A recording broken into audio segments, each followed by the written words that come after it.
Et coucou, on se retrouve pour l'épisode 4 des jeux qui m'ont marqué. Du coup, aujourd'hui on va parler des Sims, donc à partir des Sims 2, après 3 et 4. Du coup, est-ce que je suis la seule à trouver que les Sims 2 ont révolutionné le monde ? Les 1 c'était bof bof, mais les Sims 2, franchement, c'était pas vraiment de la bombe. Comme beaucoup de monde, je m'amusais à créer ma famille, donc vraiment ma vraie famille, hein, donc moi, ma grande sœur, mon petit frère, ma mère, mon père, etc. Et oui, comme tout le monde, je m'amusais à voir les différentes morts possibles. Ensuite, à partir du 3, on a eu plus de possibilités de gameplay et plus aussi de carrière. Parce que je crois me souvenir que dans les Sims 2, on n'avait pas tant de travail que ça. Mais du coup, dans les Sims 3, je crois que c'est là qu'on a pu commencer à faire des petits boulots pour pouvoir les accompagner aussi dans leur travail grâce au DLC.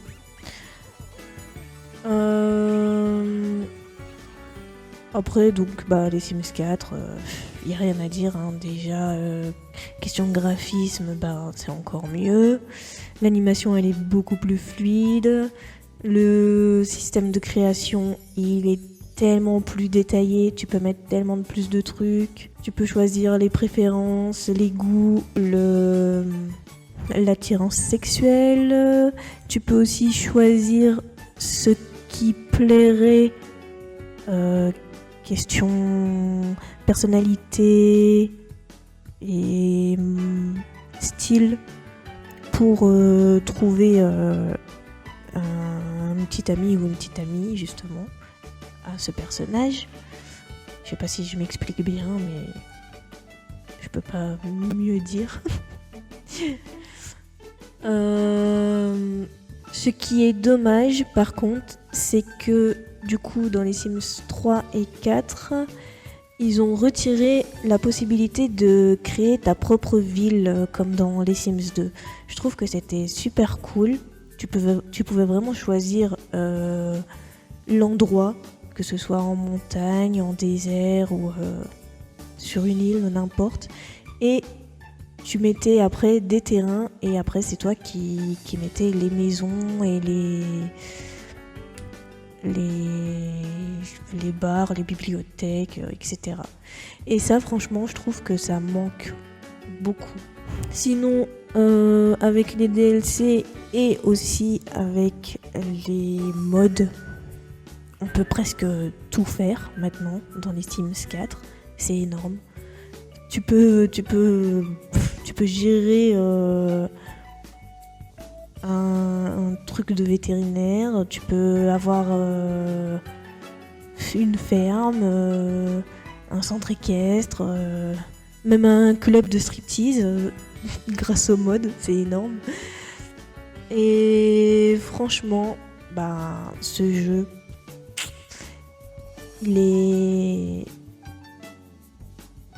juste incroyable. Donc je suis une fan des Sims depuis que j'ai au moins 8-9 ans. Donc j'ai commencé avec les Sims 2, comme tout le monde, je pense. Peut-être pas. Et déjà sur les Sims 2, je passais vraiment des heures, des jours entiers à créer famille, maison, etc. Ville entière. Les Sims 3, j'ai passé moins de temps. Il y avait beaucoup de choses qui me plaisaient, mais beaucoup de trucs qui avaient été enlevés des Sims 2, comme ce que j'ai dit là, de créer sa propre ville. Mais ouais, du coup, j'ai passé beaucoup moins d'heures. Par contre, les Sims 4, je crois que c'est celui que j'ai passé le plus de temps dessus. Je vous mettrai un screenshot des heures que j'ai. Après, je crois que normalement, je dois en avoir plus que ça parce que j'avais un autre compte avant, mais du coup, j'arrivais plus à me connecter, donc j'ai dû faire un nouveau, donc celui-là.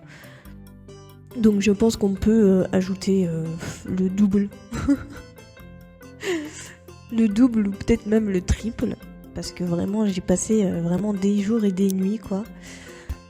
Et franchement, ce jeu a bercé mon enfance et une grande partie de mon adolescence jusqu'à aujourd'hui. Donc voilà, je pense que c'est le jeu auquel j'ai le plus joué, en comptant les 3 volets. Hein. Et ce que je trouve dommage aussi dans le 4, c'est que on ne peut plus faire des concerts et être chanteur comme dans le 3, à moins que je me trompe, et je pense pas, mais je sais qu'on peut être une célébrité, qu'on peut être acteur ou musicien, tout ça, mais chanteur, je ne pense pas. Je sais qu'on peut aller dans des clubs et des bars, et que du coup on peut utiliser le micro pour chanter, mais c'est pas la même chose que dans les Sims 3 où on avait vraiment un concert de prévu, qu'il fallait monter sur scène et qu'on avait un public qui venait exprès pour nous voir, et du coup après on pouvait signer des autographes et prendre des photos, etc. Vraiment comme une vraie star. Et ça, du coup, je trouve ça dommage qu'ils ont pas remis ça dans le 4. Malgré ça, du coup, les Sims 4 restent le meilleur, forcément, parce qu'il a été plus détaillé. Déjà, la possibilité d'avoir le monde ouvert. Du coup, tu peux vraiment te balader sur la map avec ton personnage, ce qu'on ne pouvait pas faire dans les autres. La personnalisation est vachement avancée. Que ce soit la création des Sims ou les maisons, l'outil pour créer les terrains, etc. Le système de traits de personnalité aussi, qui peut influencer du coup le comportement des Sims et même leur aspiration et leur développement au fil des heures de jeu. Le mode de vie de carrière, il est beaucoup plus varié, les interactions sociales, elles sont beaucoup plus poussées, et je trouve qu'il y a une meilleure immersion dans le jeu grâce à ça. Il y a aussi le système d'émotion que je trouve cool, parce qu'en fait les Sims passent d'une émotion à l'autre, et en fait ça varie vraiment leurs actions et leur interaction avec les autres, et aussi leur performance dans leurs compétences. Les DLC de voyage sont juste géniales. Par exemple, le Destination Nature, ou celui qui nous permet aussi d'aller au Japon, je crois. C'est énorme. Donc on retrouve les Sims au travail, comme dans le 3. On a aussi les détentes au spa, vivre ensemble, au restaurant. Donc on peut aussi être gérant d'un restaurant et du coup embaucher le personnel, créer notre propre restaurant, choisir le menu, etc. On a le DLC de Vie citadine, le DLC Vampire, le DLC Monde magique et celui des loups-garous aussi. Il est très top. D'ailleurs, les loups-garous sont tellement plus stylés que dans les Sims 3. On se transforme vraiment en loup-garou poilu, quoi. Parce que dans les Sims 3, je me souviens que quand on était loup-garou, on gardait vraiment une forme humanoïde. Alors que dans les Sims 4, on est vraiment un loup, et en plus on peut choisir la couleur du pelage, etc., les cicatrices, tout. C'est vraiment, vraiment plus cool. On a la possibilité du coup d'accompagner nos lycéens à leur cours grâce au DLC année lycée. Ça aussi c'est super. Du coup on a Vie à la campagne qui est pas mal aussi. À la fac, donc ça il y avait déjà aussi dans le 3. L'île paradisiaque qui est vraiment cool et du coup on peut créer des sirènes.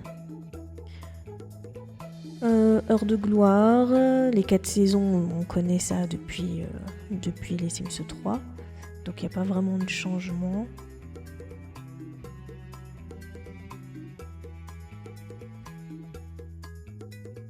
Grandir ensemble, donc c'est plus un truc familial, hein. Il y aura plus de possibilités avec les enfants et la relation parents et enfants. Vie au ranch, donc comme je vous ai dit, hein, on peut avoir un centre équestre, des chevaux et du coup passer des compétitions, etc. À louer, c'est pour faire des immeubles. Donc ça aussi, c'est nouveau et c'est vraiment cool. Comme ça, t'as plus une vie de voisinage. Plutôt que d'être tout seul sur ton terrain dans ta maison, là, tu peux genre couper un terrain en 2 ou même en 3, en 4. Faire des petites maisons, comme un peu comme une résidence privée, on va dire. Du coup après donc on peut faire des immeubles, vraiment on peut avoir des colocs. Les colocs je suis plus sûre qu'il y avait cette possibilité dans les Sims 3. Je crois qu'il y avait vraiment que à la fac qu'on pouvait partager une maison avec quelqu'un qui n'est pas de notre famille. Mais question habiter dans une ville normale, je crois pas qu'il y avait cette possibilité. Du coup ensuite il y a Amour fou. J'ai pas trop utilisé donc je ne sais pas trop la différence, mais je pense que c'est plus question relation de couple, flirt, date, etc. À la vie à la mort, j'ai pas pu l'acheter encore, je suis vachement en retard. Mais j'ai vu des extraits et il a l'air vraiment cool. Je crois que la faucheuse te donne des missions et que du coup t'es son apprenti ou quelque chose comme ça. Il y a aussi le business et loisirs. Du coup là c'est pareil, hein, tu te mets à ton compte et tu gères ton entreprise. Il y a Nature enchantée, donc tu peux recréer des fées comme dans les Sims 3. C'était possible d'avoir des fées dans la famille, des génies aussi. D'ailleurs, j'attends vraiment que les Sims 4 remettent ça parce que être génie, franchement, ça simplifie tellement plus le gameplay. T'as même pas besoin de te faire à manger ou quoi, le génie il claque des doigts et il fait apparaître une assiette de bouffe. Il pouvait contrôler l'esprit de quelqu'un aussi, du coup il pouvait manipuler, donc c'était vraiment cool en vrai, le génie. J'espère que les Sims 4 vont vraiment le faire réintégrer le gameplay. Donc ensuite il y a aussi le DLC à l'aventure, que je ne connais pas et que je n'ai pas encore vu. Et le dernier qui est sorti, donc Héritage et Royauté. Donc ça, franchement, c'est la pépite si vous voulez faire un monde Disney. Ne rigolez pas parce que c'est mon cas, j'ai vraiment fait une partie Disney. De toute façon, les Sims 4, j'ai 3 parties dessus.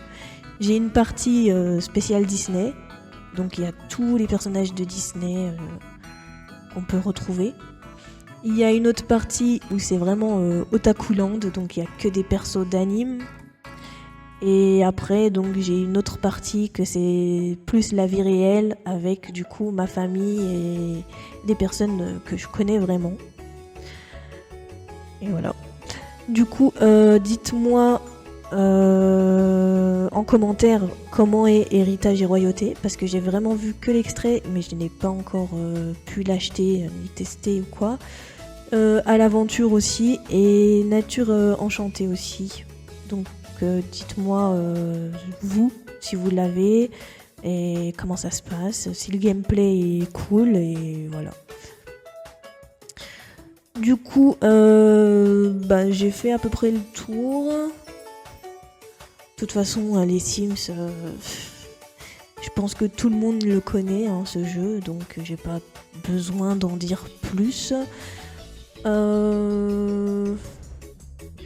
Dites-moi depuis combien de temps vous jouez, si vous avez joué au 2 et au 3 avant le 4, par lequel vous avez commencé, etc. Voilà. Du coup, je vais arrêter là. On se retrouve dans une prochaine vidéo, donc mercredi ou dimanche. D'ici là, portez-vous bien, prenez soin de vous. Je vous fais plein de bisous. Bye.